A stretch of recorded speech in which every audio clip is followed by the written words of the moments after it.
प्यारे बच्चों, आज हम इतिहास की सबसे रोचक और क्रांतिकारी घटना के बारे में पढ़ेंगे। अरे वाह, कौन सी घटना मैडम? 1857 के विद्रोह की कहानी। क्या आप इसके बारे में कुछ जानते हैं? हाँ मैडम, हमने मणिकर्णिका और मंगल पांडे की फिल्म देखी है। इन फिल्मों में रानी लक्ष्मीबाई अंग्रेजों से युद्ध करती हैं। ये तो बहुत अच्छी बात है, लेकिन क्या आप जानते हैं इस विद्रोह को क्रांति के नाम से भी जाना जाता है? अच्छा, क्रांति क्रांति किसे कहते हैं मैडम? क्रांति का मतलब अचानक परिवर्तन से नहीं, बल्कि यह धीरे धीरे होती है, जिसके अनेक कारण उत्तरदायी होते हैं। सामान्य रूप में क्रांति का अर्थ निरंकुश सत्ता द्वारा लोगों पर किए गए अन्यायों के विरुद्ध पीड़ित समूहों का विरोध करना ही क्रांति कहलाता है। विश्व इतिहास में जैसे फ्रांस की क्रांति, अमेरिका की क्रांति और रूस की क्रांति, आपने सुना तो होगा इसके बारे में। हाँ मैडम, हमारी टीचर ने इसके बारे में हमें बताया था। बहुत अच्छा।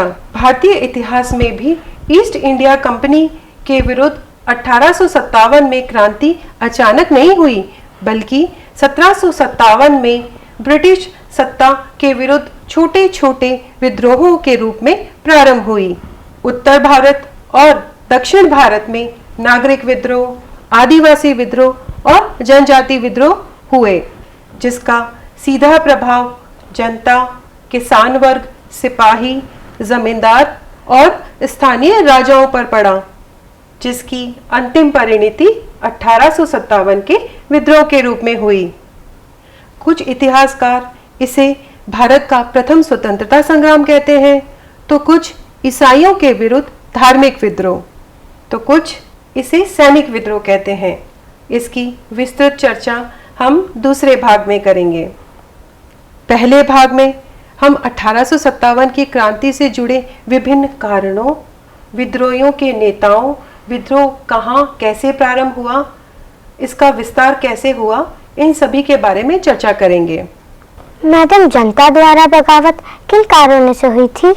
वैसे तो इस क्रांति के पीछे बहुत से कारण थे, जैसे सामाजिक, धार्मिक, आर्थिक, सैनिक, लेकिन इन सब को जानने से पहले हमें उत्तर भारत की राजनीतिक दशा को समझना जरूरी है। ठीक है मैम। तो सबसे पहले हम अंग्रेजों द्वारा अपनाई गई नीतियों के बारे में जानेंगे। पहली वेलेजली की सहायक संधि, तो दूसरी डलहौजी की डॉक्ट्रिन ऑफ लैप्स, जिसे व्यपगत या हड़प नीति भी कहते हैं। 19वीं शताब्दी के मध्य ब्रिटिश गवर्नर डलहौजी ने विभिन्न राज्यों के राजाओं और नवाबों के अधिकार कम कर दिए और उनकी उपाधियां भी छीन ली।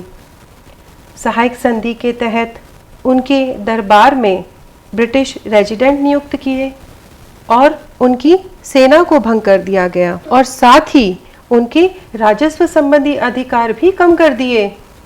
अच्छा, तो सहायक संधि किसे कहते हैं? सहायक संधि का अर्थ एक ऐसी राजनीतिक संधि से है जिसे ब्रिटिश साम्राज्य का विस्तार करने हेतु गवर्नर जनरल वेलेजली द्वारा अपनाई गई थी। कंपनी ने भारतीय शासकों को बाहरी आक्रमणों से सुरक्षा के बदले उनकी आंतरिक और विदेशी नीतियों को अपने अधीन कर लिया। इस संधि के तहत भारत के अनेक राज्यों को हड़प लिया गया, जिनमें से एक अवध था। अवध को डलहौजी ने 1856 में कुशासन का आरोप लगाकर ब्रिटिश साम्राज्य में मिला लिया। अब समझ में आया बच्चों? हाँ ma'am. Ma'am, doctrine of lapse का क्या अर्थ है? बच्चों, पैतृक वारिस न होने की स्थिति में ईस्ट इंडिया कंपनी द्वारा अधीनस्थ राज्यों को ब्रिटिश साम्राज्य में मिला लेना ही हड़प नीति कहलाता है। डलहौजी ने डॉक्ट्रिन ऑफ लैप्स नीति के तहत सतारा, जैतपुर, संबलपुर, झांसी और नागपुर जैसी रियासतों को हड़प लिया, जिसमें झांसी एक महत्वपूर्ण रियासत थी। झांसी? हमें झांसी की रानी लक्ष्मीबाई के बारे में कुछ जानना है। लक्ष्मीबाई के बचपन का नाम मणिकर्णिका था, जिन्हें प्यार से मनु कहते थे। इनके पिता का नाम मोरोपंत तांबे था और इनका विवाह झांसी के राजा गंगाधर राव के साथ हुआ था। कंपनी ने लक्ष्मीबाई के पति की मृत्यु के बाद उनके गोद लिए पुत्र को उत्तराधिकारी मानने से अस्वीकार कर दिया।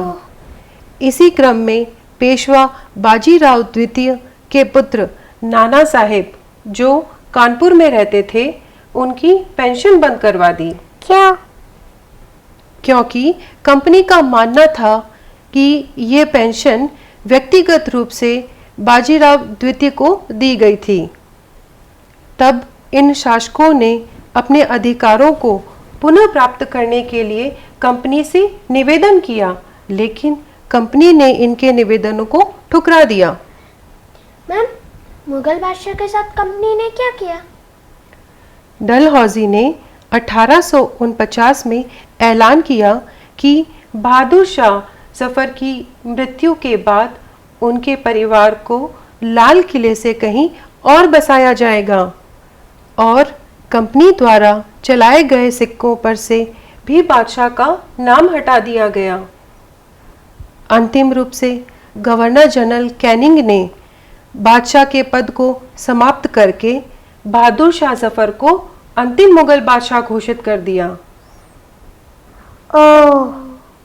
इन्हीं कारणों से विभिन्न राज्यों के राजाओं में कंपनी के प्रति आक्रोश उत्पन्न हो रहा था और बात सिर्फ रियासतों तक ही सीमित नहीं थी। अब तो कंपनी भारतीय जनता के सामाजिक जीवन में भी हस्तक्षेप करने लगी। वो कैसे मैम? डलहौजी ने सती प्रथा और बाल विवाह जैसे नियमों के विरुद्ध कानून बनाए। इसी समय अंग्रेजी शिक्षा को भी बढ़ावा दिया गया। ईसाई मिशनरियों को भारत में धर्म का प्रचार और प्रसार करने की अनुमति दी गई और उन्हें संपत्ति खरीदने का अधिकार भी मिल गया। और 1850 में बने नए नियम में ये कहा गया कि यदि कोई भारतीय ईसाई धर्म अपनाना चाहता है तो उसका अपनी पैतृक संपत्ति में अधिकार बना रहेगा। लेकिन बाल विवाह और सती प्रथा को समाप्त करके तो कंपनी ने अच्छा काम किया था ना मैडम? आपकी बात सही है बच्चों, लेकिन समाज का एक मौजूदा वर्ग जहां सामाजिक व्यवस्था में बदलाव चाहता था, वहीं दूसरा वर्ग इसे अपनी सामाजिक व्यवस्थाओं, रीति रिवाजों और जीवन शैली में हस्तक्षेप समझ रहा था। जनता और स्थानीय लोग इसे सीधा सीधा धर्म विरोधी और समाज विरोधी मान रहे थे। अच्छा, अब समझ में आया। हाँ, और इतना ही नहीं, इस समय देश के लोगों की आर्थिक स्थिति भी कुछ ज़्यादा अच्छी नहीं थी।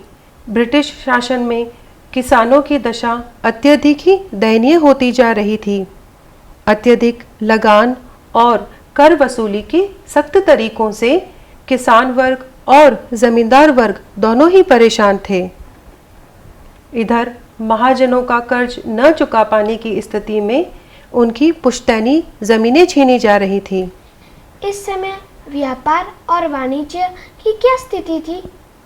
अंग्रेजों की आर्थिक नीतियां भारत के व्यापार, वाणिज्य और उद्योगों के विरुद्ध थी। भारत का परंपरागत हस्तशिल्प और कुटीर उद्योग नष्ट हो रहा था। भू राजस्व नीतियों के कारण लोगों के आर्थिक शोषण और उत्पीड़न ने असंतोष को जन्म दिया। अब हम सैनिकों और उनके धर्म से जुड़ी आस्थाओं को समझने का प्रयास करेंगे। सैनिकों में वेतन, भत्ते, सेवा शर्तों और पदोन्नति में विषमता को लेकर भी असंतोष व्याप्त था। वो क्यों? वो इसलिए क्योंकि भारतीय सैनिकों को निम्न पदों पर नियुक्त किया गया था। कंपनी के नियमों का धर्म से क्या संबंध था मैम? बहुत अच्छा प्रश्न तनिष्का। कंपनी में काम करने वाले भारतीय सैनिकों के लिए 1856 में बने नए नियम में ये साफ कहा कि यदि कोई व्यक्ति सेना में नौकरी करेगा तो उसे ज़रूरत पड़ने पर समुद्र पार भी जाना पड़ेगा और इस आदेश को नहीं मानने वाले को सज़ा दी जाएगी। और इस प्रकार के नियम सिपाहियों की धार्मिक और सामाजिक आस्थाओं को ठेस पहुंचाते थे, क्योंकि सिपाहियों का मानना था कि समुद्र पार जाने से उनका धर्म भ्रष्ट हो जाएगा। अब समझ में आया बच्चों? हाँ मैम। बहुत अच्छे। इसी समय कैनिंग ने एक नई घोषणा की। अब परंपरागत ब्राउन बेस के स्थान पर एनफील्ड राइफल का प्रयोग किया गया, जिसमें कारतूस लगाने से पहले उसे दांतों से काटना पड़ता था। कुछ सिपाहियों का यह मानना था कि नए कारतूसों पर गाय और सूअर की चर्बी का लेप चढ़ाया हुआ था। इस बात से विभिन्न छावनियों में हिंदू और मुस्लिम सैनिक भड़क उठे। अच्छा मैम। हाँ बच्चों। मैम, नई राइफल कैसी थी? हमें उसे देखना है। ये देखो फोटो नई एनफील्ड राइफल की। अब समझ में आया? हाँ मैम। ठीक है। मैम, छावनी किसे कहते हैं? हमें ये जानना है। सैनिकों और पुलिस के निवास स्थान को छावनी कहते हैं। मैम, एक और सवाल पूछना था। हाँ पूछो तनीषा। मैम, मंगल पांडे कौन थे? हमने उनकी फिल्म देखी है। अच्छा, आपको मंगल पांडे के बारे में जानना है? हाँ। मंगल पांडे बैरकपुर छावनी में 34वीं NI रेजिमेंट के युवा सिपाही थे। इन्होंने ही सर्वप्रथम चर्बी से युक्त कारतूसों का प्रयोग करने से मना कर दिया और इन्होंने कुछ अंग्रेज अफसरों पर हमला कर दिया। उसके बाद 29 मार्च 1857 को अंग्रेजों ने मंगल पांडे को फांसी पे चढ़ा दिया और फिर इसके कुछ दिन बाद मेरठ के सैनिकों ने भी चर्बी से युक्त कारतूसों का प्रयोग करने से मना कर दिया। अफसरों का हुक्म न मानने के विरोध में उन्हें 10-10 साल की सजा दी गई और इसे ही 1857 की क्रांति का तात्कालिक कारण माना जाता है। मैम, फिर विद्रोह कब शुरू हुआ? विद्रोह 10 मई 1857 को मेरठ की छावनी के 20वीं NI के सिपाहियों ने प्रारंभ किया। इन सिपाहियों ने जेल में बंद सभी सैनिकों को आज़ाद कराया और अनेक अंग्रेज अफसरों को भी मार गिराया। तब इन्होंने फिरंगियों के खिलाफ युद्ध का ऐलान कर दिया और अब ये सैनिक अंग्रेजी सत्ता को समाप्त करने पर उतारू हो गए। मैम, फिरंगी किसे कहते हैं? फिरंगी का अर्थ विदेशी से है। हिंदी और उर्दू भाषा में इसे कभी-कभी पश्चिमी लोगों का मजाक उड़ाने के लिए तथा कभी-कभी अपमानजनक दृष्टि से भी किया जाता है। अब समझ में आया बच्चों? हाँ मैम। ठीक है, तो अब आगे बढ़ते हैं। अब सिपाही मुगल सम्राट बहादुर शाह जफर को क्रांति की बागडोर सौंपना चाहते थे। उसी रात सिपाहियों ने दिल्ली की ओर कूच किया और दिल्ली में तैनात सैनिक टुकड़ियों ने भी विद्रोह शुरू कर दिया और यहाँ भी अनेक अंग्रेज अफसर मारे गए। सिपाहियों ने हथियार, गोला बारूद अपने कब्जे में ले लिए और अनेक इमारतों में आग लगा दी। अब वो जबरन लाल किले में घुस गए और लाल किले में पहुंचते ही उन्होंने बहादुर शाह जफर को क्रांति का नेता घोषित कर दिया। परंतु बगावत दिल्ली से पूरे उत्तर भारत में कैसे फैली? जब बादशाह ने देश के अनेक राजाओं और शासकों को चिट्ठी लिखकर फिरंगियों के खिलाफ एक भारतीय संघ बनाने का आह्वान किया, तब बादशाह के एक कदम से सिपाहियों और देशी शासकों में कंपनी के विरुद्ध बगावत करने का उत्साह और हिम्मत जाग गई। फिर क्या हुआ मैम? अंग्रेजों को इतने बड़े विद्रोह की आशंका नहीं थी। मेरठ से शुरू हुई इस क्रांति ने तो कंपनी के अस्तित्व को ही खतरे में डाल दिया। मैम, हमने सुना है कि 1857 का विद्रोह जन विद्रोह में बदल गया था, वो कैसे? आपने सही सुना है तनिष्का, क्योंकि समाज के विभिन्न वर्गों के असंख्य लोग विद्रोही तेवरों के साथ खड़े हुए। दिल्ली पर सिपाहियों का कब्जा होने के बाद हर रेजिमेंट में सिपाहियों ने विद्रोह शुरू कर दिया। विभिन्न छावनियों के मध्य अच्छा संचार माध्यम बना हुआ था। आम जनता भी स्थानीय नेताओं और जमींदारों के साथ विद्रोह में शामिल हो गई और क्रांति के प्रतीक के रूप में कमल तथा रोटी को चुना गया। कमल का फूल विद्रोह में शामिल होने वाली सभी सैनिक टुकड़ियों तक पहुंचाया गया। रोटी को गांव के चौकीदार के द्वारा एक गांव से दूसरे गांव तक पहुंचाया गया। इस प्रकार ये सैनिक विद्रोह जन विद्रोह में परिवर्तित हो गया। अच्छा मैम। हाँ, इतना ही नहीं, कुछ इतिहासकार तो ये मानते हैं कि 19वीं सदी में उपनिवेशवाद के खिलाफ यह सबसे बड़ा संघर्ष था। मैम, सैनिक विद्रोह किसे कहते हैं? बच्चों, जब सिपाही अपने सैनिक अफसर के विरुद्ध विद्रोह कर देते हैं तो उसे सैनिक विद्रोह कहा जाता है। ठीक है? ठीक है मैम। अब विद्रोह धीरे धीरे झांसी, कानपुर, लखनऊ, फैजाबाद और बरेली आदि स्थानों पर फैलने लगा। दिल्ली पर कब्जा करने के बाद सैनिक टुकड़ियां स्थानीय नेताओं और राजाओं से जा मिली। मैम, विभिन्न शहरों में क्रांति का नेतृत्व किन लोगों ने किया? सर्वप्रथम कानपुर में नाना साहेब ने अपने सेनापति तांत्या टोपे के सहयोग से अंग्रेजी सेना को खदेड़ दिया और स्वयं को पेशवा घोषित कर दिया। मैम, तात्या टोपे कौन थे? हमने इनका नाम पहले कभी नहीं सुना। आपने तांत्या टोपे का नाम नहीं सुना? नहीं। अच्छा, तांत्या टोपे का वास्तविक नाम रामचंद्र पांडुरंग था। वे मूलतः महाराष्ट्र के मराठा परिवार से संबंधित थे, जो बाद में उत्तर प्रदेश के कालपी शहर में बस गए। अब समझ में आया बच्चों? हाँ मैम। इधर झांसी में रानी लक्ष्मीबाई ने तांत्या टोपे के सहयोग से अंग्रेजों को चुनौती दी और लखनऊ में बेगम हजरत महल ने अंग्रेजों के विरुद्ध कमान संभाली तथा अपने पुत्र बिरजिस कादिर को अवध का नवाब घोषित कर दिया। और इसी समय मध्य प्रदेश के राजगढ़ में रानी अवंतीबाई ने अंग्रेजों के विरुद्ध 4000 सैनिकों की फौज तैयार की। अंग्रेजी शासन के खिलाफ बिहार में कुंवर सिंह, फैजाबाद में मौलवी अहमदुल्ला आदि नेताओं ने क्रांति में बढ़ चढ़कर हिस्सा लिया। विद्रोही टुकड़ियों के सामने अंग्रेजी सेना बहुत कम थी। बहुत से इलाकों में अंग्रेजों को मुंह की खानी पड़ी और अब भारतीय जनता को अंग्रेजी शासन समाप्त होता सा दिख रहा था। तो बच्चों, अब हम मानचित्र की सहायता से क्रांति और उससे संबंधित स्थानों को जानेंगे। ठीक है? ठीक है मैम।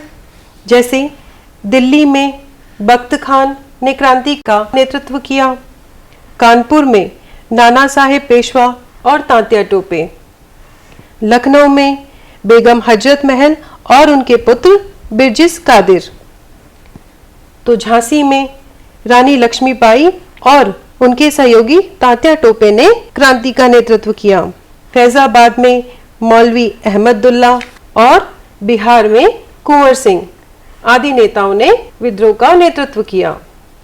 इस प्रकार अनेक राज्यों ने अपने अस्तित्व को बचाने के लिए अंग्रेजों के साथ संघर्ष किया तथा बहादुर शाह जफर को अपना बादशाह स्वीकार कर लिया। तो बच्चों, आज के पाठ में हमने 1857 की क्रांति से जुड़ी सभी घटनाओं को जाना तथा अंग्रेजों के द्वारा अपनाई गई विभिन्न नीतियों जैसे सहायक संधि, डॉक्ट्रिन ऑफ लैप्स आदि नीतियों को जाना और कंपनी द्वारा किए गए सामाजिक सुधारों तथा उस पर जनता की प्रतिक्रिया को भी जाना तथा कैसे क्रांति 10 मई 1857 से शुरू होकर विभिन्न शहरों जैसे लखनऊ, झांसी, अवध, कानपुर, बरेली, फैजाबाद आदि स्थानों पर फैली और किस प्रकार नाना साहेब, रानी लक्ष्मीबाई, बेगम हजरत महल, कुंवर सिंह, मौलवी अहमदुल्ला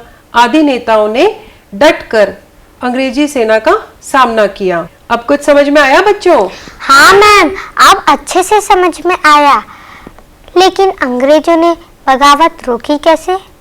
ये भी बताऊंगी, लेकिन इसके अगले भाग में। तो अब आपके लिए एक गृह कार्य है। मेरा पहला प्रश्न है, अपने घर के बड़ों की मदद से अपने शहर और गांव के आसपास 1857 की क्रांति या उससे संबंधित कोई विद्रोह हुआ है तो उसे अपने शब्दों में लिखें। इस पर आप प्रोजेक्ट वर्क या परियोजना बनाकर अपने शिक्षक को दिखा सकते हैं। मेरा दूसरा प्रश्न है, सैनिकों के असंतोष का कारण बताइए और उन्हें नए कारतूसों का प्रयोग करने में ऐतराज क्यों था।